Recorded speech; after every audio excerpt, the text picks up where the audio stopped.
हवेली तालुक्यातील आपण आज या अप्पर तहसील कार्यालयात आहोत आणि या ठिकाणी आपल्यासोबत आहेत ॲडव्होकेट राहुल कदम.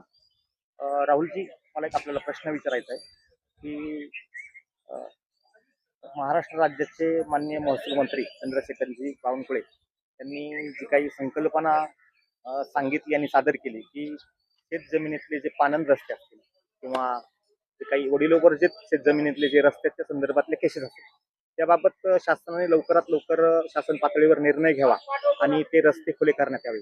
परंतु अद्यापही आपल्या हवेली अप्पर तहसील कार्यालयाच्या वतीनं असे कुठलेही आदेश देण्यात आलेले नाहीत किंवा कुठलीही उपाययोजना करण्यात आली. तर आपण याबाबत काय सांगा?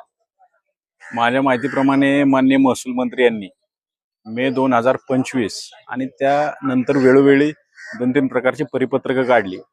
त्याच्यामध्ये स्पेसिफिक डायरेक्शन्स दिले आहेत की 143 महाराष्ट्र लँड रेव्हेन्यू कोड आणि सेक्शन 5 मामलतदार कोर्ट ऍक्ट ही रस्त्याची जी काही प्रकरणं असतील ती 90 दिवसाच्या आत निकाली काढणं आवश्यक आहे.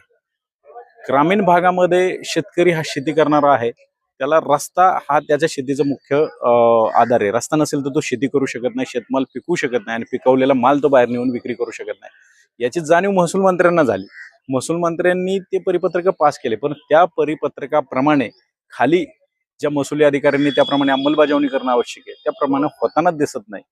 आज आपण जर सहज या ठिकाणी नजर टाकली रस्ता प्रकरणांच्यावरती तर 143 आणि सेक्शन 5 खालची बहुतांशी प्रकरणं आपल्याला प्रलंबित दिसतील.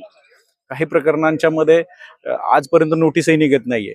एकदम सोपी प्रक्रिया याच्यामध्ये महसूल मंत्र्यांनी सांगितलेली आहे. ज्या संदर्भात अर्ज येईल संबंधित सर्कल तलाठी यांना आपण ते पाठवून द्यायचं, त्यांचा अहवाल मागवायचा आहे आणि अहवाल प्राप्त झाल्यानंतर माननीय महसूल अधिकाऱ्यांनी एकदम त्वरित त्याच्यावरती निर्णय घ्यायचा. एवढी सोपी प्रक्रिया केलेली असताना सुद्धा आज या ठिकाणी आपल्याला शेतकऱ्यांना तात्काळात उभं करून कुठल्याही प्रकारचा निर्णय त्याच्यामध्ये होताना दिसत नाही. ही खेदाची बाब आहे, एवढं मी सांगेन.